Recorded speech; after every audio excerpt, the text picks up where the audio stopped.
ETF index mutual funds నేర్చుకుని stock మార్కెట్లో రాణించాలనుకుంటున్నారా? వెంటనే ఈ నెంబర్కి కాల్ చేయండి. నమస్తే, వెల్కమ్ టు సుమన్ టీవీ. ప్రస్తుతం మనతో పాటు ఉన్నారు family counsellor, career guider KVV Narasimharao గారు. సార్తో మాట్లాడదాం. నమస్తే సార్. నమస్తే అమ్మా. సార్, ఇప్పుడు మేడ్చల్ కండ్లకో ఇంజనీరింగ్ కాలేజ్లో ఒక అప్డేట్ ఇష్యూ ఏంటంటే స్టూడెంట్స్ గర్ల్స్ హాస్టల్ బాత్రూమ్స్లో సీక్రెట్ కెమెరాస్ పెట్టారంట. అది తెలిసింది. ఇప్పుడు అది కొంచెం ఉద్రిక్త పరిస్థితి కనిపిస్తుంది. పట్టుకున్నారు కొంతమందిని, డౌట్ఫుల్ క్యాండిడేట్స్ని. అంటే ప్రీవియస్ కూడా మనం చూసాం ఇలా హాస్టల్స్లో రెస్ట్ రూమ్స్లో కెమెరాస్ పెట్టడం అనేది. అంటే ఎట్లా మారుతుందంటారు అసలు ఇదంతా కూడా? హాస్టల్స్లో కెమెరాస్ పెట్టడం, అది కూడా సీక్రెట్ కెమెరా, అది కూడా గోడలో పెట్టడం అనేది, దీన్ని ఎలా చూడొచ్చు అంటారు ఈ ఇష్యూ అంతా? నేను కూడా చూశానమ్మా. ఇప్పుడే దాదాపుగా వాళ్ళు ఒక 12 మొబైల్స్ దాకా తీసుకున్నారని, హ్యాండ్ ఓవర్ చేసుకున్నారని, దాదాపుగా 300 దాకా ప్రైవేట్ వీడియోస్ అందులో ఉన్నాయని, ఇంకా ఇన్వెస్టిగేషన్ జరుగుతోందని తెలుస్తూ ఉంది. కానీ చాలా దురదృష్టకరం, చాలా ఆందోళన కలిగించే విషయం. ఎందుకంటే ఊరికి దూరంగా ఉన్న కాలేజీలు ఇవన్నీ కూడా. అక్కడికి వేరే వ్యక్తి వచ్చే అవకాశం అయితే లేదు. కేవలం ఆ కాలేజీలో పనిచేస్తున్న వాళ్ళ ద్వారానే ఇట్లాంటివి జరుగుతూ ఉంటాయి. అయితే జనరల్గా బాత్రూమ్స్ అన్నవి, టాయిలెట్స్ అన్నవి హాస్టల్కి అనుబంధంగా ఉంటాయి, లేదు క్లాస్ రూమ్స్కి అనుబంధంగా ఉంటాయి. ఎక్కడ క్లాస్ రూమ్స్ ఉంటే దానికి అనుబంధంగా ఉంటాయి, లేదు అంటే హాస్టల్స్ ఉంటే హాస్టల్స్ అనుబంధంగా ఉంటాయి. ముఖ్యంగా లేడీస్ హాస్టల్స్ దగ్గర ఉండే టాయిలెట్స్కి వేరే భద్రతా అంశాలు కూడా ప్రత్యేకంగా తీసుకోవాల్సి ఉంటుంది. మరి ఇవన్నీ పరిగణలో తీసుకున్నట్లయితే మరి ఎక్కడ లోపం జరిగిందన్న విషయం చాలా కూలంకషంగా చూడాలి. అలా కూలంకషంగా చూసి ఏదో ఒకసారి ఒక కేసు వచ్చింది కదా, దాని ఏదో రకంగా పరిష్కరించేసి చేతులు దులుపుకుందాం అటువంటి విషయం కాదు. ఎందుకంటే ఇది ఒక పరంపర కింద అయిపోయింది. దాదాపుగా మూడో నాలుగో కేసు ఇది. ఇన్ని కేసులు మనకి ప్రతి నెల ఏదో ఒకటి కనిపిస్తున్నాయంటే మొత్తం వ్యవస్థలో ఏదో లోపం ఉందని గ్రహించి ప్రభుత్వం కూడా చొరవ చూపుకొని ఓ పెద్ద కమిటీ లాంటి దీన్ని వేసి ప్రతి కాలేజీలో కూడా పిల్లలు, పాత కాలేజీల్లో పాత రోజులు ఎట్లా ఉండేదంటమ్మా, ఒక మేనేజ్మెంట్ కమిటీ ఉండేది. హాస్టల్స్ కానీ ఈ అదర్ ఇన్ఫ్రాస్ట్రక్చర్, టాయిలెట్స్ కానీ ఇవన్నీ కూడా కలిపి చూడడం కోసం స్టూడెంట్స్ నుంచి కొంతమంది రిప్రజెంటేటివ్స్, ప్రొఫెసర్స్ దగ్గర నుంచి కొంతమంది రిప్రజెంటేటివ్స్, లేడీస్ ప్రొఫెసర్స్ నుంచి కొంతమంది రిప్రజెంటేటివ్స్, ఇలా ఒక కమిటీ అంటూ ఉండేది. వీళ్ళందరూ కూడా పర్యవేక్షణలో ప్రతిదీ కూడా జరుగుతూ ఉండేది. మరి ఇప్పుడు ఎట్లా ఉందని నాకు ఐడియా లేదు. అలా ఉన్నట్లయితే ఇలా జరిగే అవకాశం అయితే ఉండదు. కాబట్టి అప్పుడు స్టూడెంట్స్ ఎలక్షన్స్ కూడా ఉండేవి, స్టూడెంట్స్ కమిటీస్ ఉండేవి, స్టూడెంట్స్ ఫెడరేషన్స్ అని ఉండేవి. వాళ్ళందరూ కూడా చదువుతో పాటుగా పిల్లలకి ఏమైనా ఇబ్బంది ఉన్నా, పిల్లలకి ఇట్లాంటి ఇబ్బందులు ఏమైనా ఉంటే వాళ్ళు వచ్చి పోరాడేవాళ్ళు అనమాట. కాబట్టి నేటి ఈ పరిస్థితి, ఈ దుస్థితి కారణం ఏంటంటే అదంతా కూడా ఒక ఫ్యాక్టరీ కింద అయిపోయింది. అంటే నేను చెప్పినట్లుగా అది ఒక మనుషులు అందరూ కలిసి సంచరించే ఒక వ్యవస్థ, ఒక సంస్థ అని. కానీ అక్కడ కామన్ లక్ష్యం అన్నది లేకుండా మూడో వ్యక్తి, అంటే సపోజ్ మీరు అన్నట్టుగా ఎవరో కొంతమంది వంట వాళ్ళు ఏదో ఇన్వాల్వ్ అయ్యారు, సిబ్బంది అని చెప్పి డౌట్ఫుల్గా కొంతమంది అంటూ ఉన్నారు. ఇంకా ఇప్పుడు ఏం బయటపడలేదు అనుకోండి. ఇక ఆటోమేటిక్గా ఎవరి మీద వాళ్ళకి దృష్టి ఉంటే, ఎవరైతే వాళ్ళు చేశారనే అనుమానం ఉంటే వాళ్ళందరినీ వాళ్ళు ఇన్వెస్టిగేట్ చేస్తారు. అందులో ఏం లోపం ఉండదు నాకు తెలిసినంత వరకు. అయితే ఈ కొత్త వ్యక్తులు ఎవరైతే వస్తున్నారో వాళ్ళందరి యొక్క బయోడాటా తీసుకోవాలమ్మా. వాళ్ళ దగ్గర క్యారెక్టర్ సర్టిఫికేటు, వాళ్ళు ఎంతవరకు చదువుకున్నారు, వాళ్ళ బిహేవియర్ ఎట్లా ఉంది, వాళ్ళకి సైకలాజికల్ కౌన్సిలింగ్ కూడా ప్రతి కాలేజీలో కూడా ఒకళ్ళు పెట్టాలి.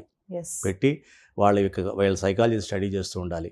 అంటే ప్రీవియస్ ఏమన్నా హిస్టరీ ఉందా, లేదా ఇక్కడికి వచ్చినప్పుడు వీళ్ళ మూమెంట్స్ ఎట్లా ఉన్నాయి, కేవలం వాళ్ళ యొక్క డ్యూటీగా పరిమితం అవుతున్నారా, లేకపోతే ఇంకా ఎక్స్ట్రా కరిక్యులర్ యాక్టివిటీస్ ఎవరితో ఇన్వాల్వ్ అవుతున్నారా, కొంతమంది స్టూడెంట్స్తో అతిగా ప్రవర్తిస్తున్నారా.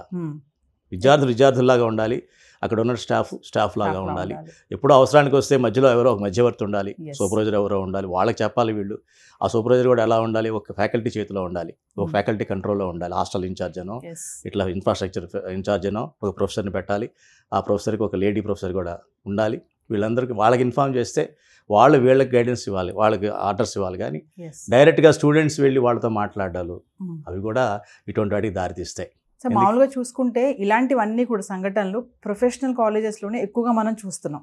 అవునమ్మా. దానికి కారణం ఏంటంటే ప్రొఫెషనల్ కాలేజీలో ఉన్న వాళ్ళు ఏమనుకుంటారంటే మనం అచీవ్ చేసేసుకున్నాం అన్న కాన్సెప్ట్లో ఉంటారు. వాళ్ళ ఎటువంటి భయం ఉండదు. ప్రొఫెషనల్ డిగ్రీ మన చేతిలో పడితే మనం స్వేచ్ఛాజీవులం, మనం అనుకున్నట్టుగా మనం బతకొచ్చు అన్న ఒక రకమైనటువంటి, అది కాన్ఫిడెన్స్ అవ్వచ్చు, ఓవర్ కాన్ఫిడెన్స్ అనాలో, మరి కాన్ఫిడెన్స్ అనాలో తెలియదు. ఒక రకమైనటువంటి నిర్లక్ష్యం వచ్చింది వాళ్ళల్లో. Yes. నిర్లక్ష్యం వచ్చి అంటే ఏంటంటే డిసిప్లిన్ లేకుండా ఉండడం అన్నది ప్రొఫెషనల్ కాలేజీలో మనకున్న స్వేచ్ఛ అనేటువంటి ఒక దురభిప్రాయం.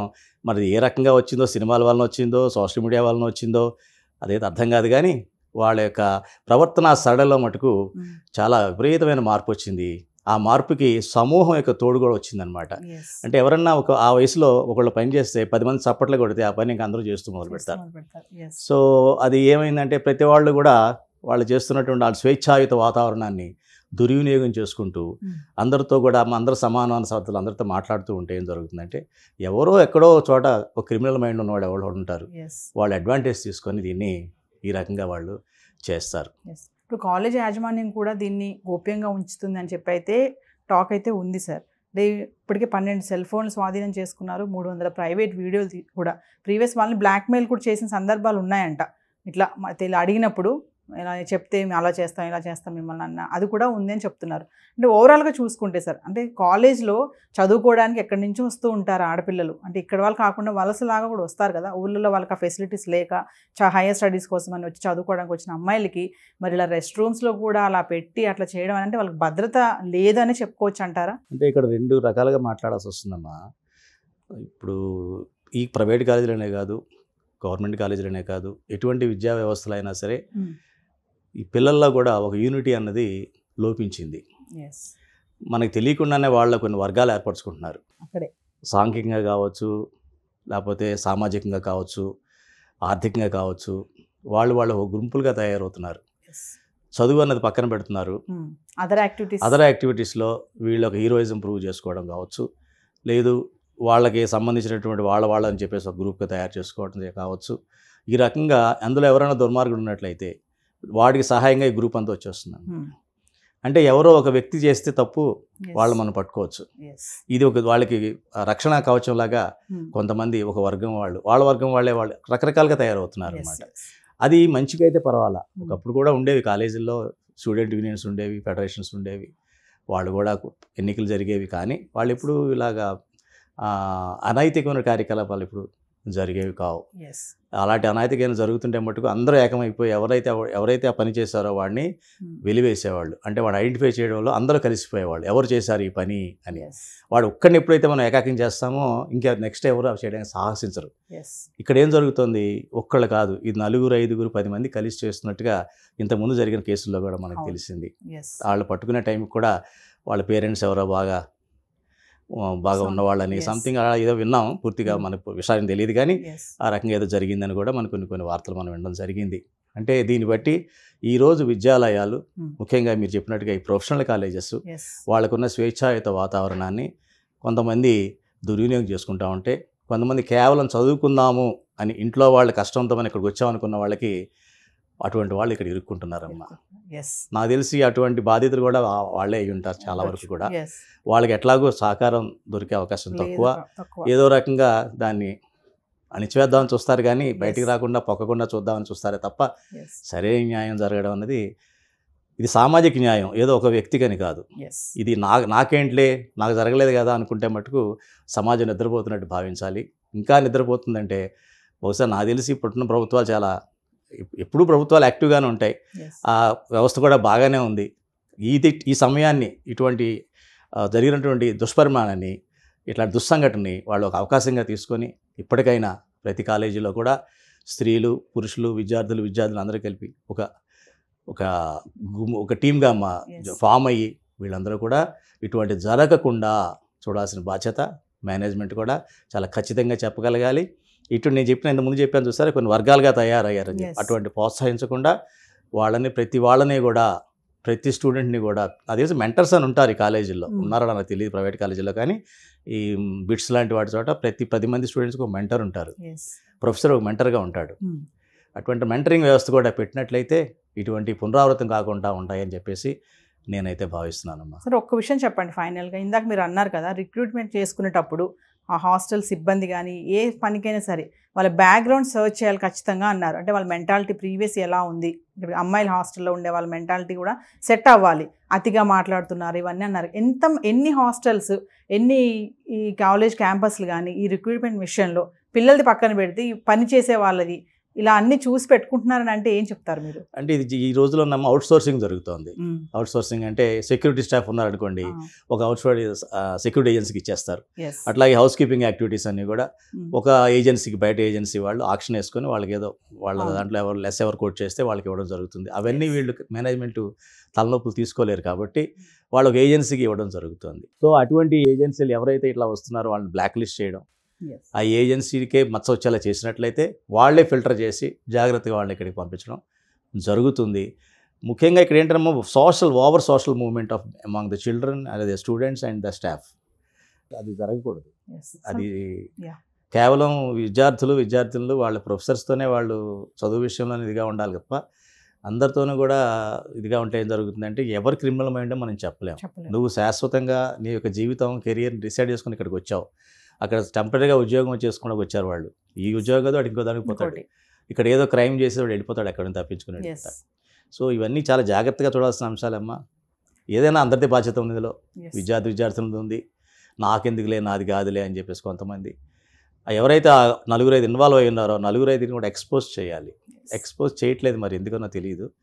మేబీ సమ్ రీజన్స్ ఏమున్నాయో నాకు అర్థం కాదు. కానీ ఒక విషయం చెప్పండి సార్, ఆడపిల్లలకి భద్రత విషయంలో మాట్లాడుకుంటే బయట మనం ఎన్నో సంఘటనలు చూస్తున్నాము. అంటే వయసుతో సంబంధం లేదు, మరి చదువుకోవడానికి వచ్చినటువంటి ఆడపిల్లలకు కూడా ఇలాంటి సమస్యలు ఎదురైతే ఎలా సార్? మరి దీనికి ఎక్కడ మనము ఫుల్ స్టాప్ పెడతామంటారు? చాలా మంచి క్వశ్చన్ అమ్మా, ఇది చాలా పెద్ద క్వశ్చన్. దీనిలో ఇది ఒక్క అంశమే కాదు, చాలా అంశాలు కలిసి ఉన్నాయి. ఎత్ర నార్యస్తు పూజంతే అన్నారు ఒకప్పుడు, ఇప్పుడేమంటున్నాం ఎత్ర నార్యస్తు చరంతే. అంటే ఎక్కడ ఆడపిల్ల తిరుగుతూ ఉంటే అక్కడ అమ్మాయి చుట్టూ కూడా ఎన్నో దుష్టశక్తులు వెంటాడుతున్నాయమ్మా. అది జరుగుతున్నది ఇవాళ. ఎత్ర నార్యస్తు చరంతే అంటే ఆడపిల్ల తిరగకూడదా? ఎక్కడ ఆడపిల్లకి ఆ స్వేచ్ఛ తనకు తానుగా ఉండే అవకాశం లేదా? ఆడపిల్ల తనకు ఉందంటే ఉండనివ్వరా? ఎందుకు జరుగుతుంది ఇవన్నీ అన్న విషయం మనం సోషలాజికల్గా కూడా మనం చూసి ఆడపిల్లలకి సెపరేట్గా మర్యాద ఇవ్వడం, ఆడపిల్లలకి సెపరేట్గా వాళ్ళకంటూ వాళ్ళ యొక్క భావాలను గ్రహించేటువంటి వ్యవస్థ ఉండడం, వాళ్ళ భావాలు పంచుకునేలాగా ఆ సంస్థలో కానీ ఆ వ్యవస్థలో కానీ ఆ ప్రొవిజన్ ప్రొవైడ్ చేయడం. ఇప్పుడు ఆడపిల్లలు ఉన్నారమ్మా, ఆడపిల్లల సమస్యలు వేరేగా ఉంటాయి, ఆడపిల్లల భావాలు వేరేగా ఉంటాయి. అక్కడికి వచ్చిన తర్వాత అందరూ స్టూడెంట్సే అన్నట్టుగా ఉండదు, ఎందుకంటే వాళ్ళతో గ్రోనప్ చిల్డ్రన్, అడల్ట్స్ వాళ్ళు. సో వాళ్ళకు కూడా అప్పుడప్పుడు డిబేట్స్ కానీ అలాంటివి పెడుతూ ఉంటే సోషలాజికల్ వీటి మీద ఒకప్పుడు డిబేట్స్, ఎలక్యూషన్స్ ఇవన్నీ ఉంటూ ఉండేవి. వాటి ద్వారా వాళ్ళు ఇంటర్నల్గా డెవలప్ అవుతారు. వాళ్ళలో ఉన్న సంశయాలు నా సంశయమే తప్ప, డౌట్ తప్ప, అది సరైనది కాదన్న విషయం వాళ్ళకి తెలియాలంటే 10 మందిలో ఇలాంటి సెమినార్లు కానీ పెడుతూ ఉంటే, డిబేట్స్ కాన్వే ఇలా పెడుతూ ఉంటే అప్పుడు they will come to know. అవి పెంచాలమ్మా ప్రతి స్టేజ్లో కూడా, ప్రతి ఆఫీస్లో, ప్రతి వ్యవస్థలో, ప్రతి కాలేజీలో, ప్రతి స్కూల్లో కూడా ఇవన్నీ పెట్టి ఆడపిల్లకు ఒక మర్యాద, మగపిల్లవాడికి ఒక మర్యాద, ఇద్దరు మర్యాదలు ఒకళ్ళొకరు ఎలా కాపాడుకోవడం అన్నది నేర్చుకోవాలి. చూద్దాం సార్, మరి దీన్ని ఎక్కడి వరకు వెళ్తుందో ఈ కేసు, ఎవరెవరు నిందితులు అనేది, మరి కాలేజ్ ఎంతవరకు దీంట్లో భాగస్వామ్యం అయింది, మరి ఏంటి అనేది కొంచెం చూడాలి. రేపెల్లుండి మళ్ళీ ఎలాంటి న్యూస్ వస్తుందో. మనం అనుకున్నట్టుగా ఆడపిల్లలకి స్వాతంత్రం, సేఫ్టీ మరి బయటే కాదు చదువుకునే ప్రాంగణంలో కూడా దొరకటం లేదు అనే దానిపైన కూడా మనం మరొక టాపిక్తో ముందుకు వద్దాం సార్. Thank you. నమస్తే.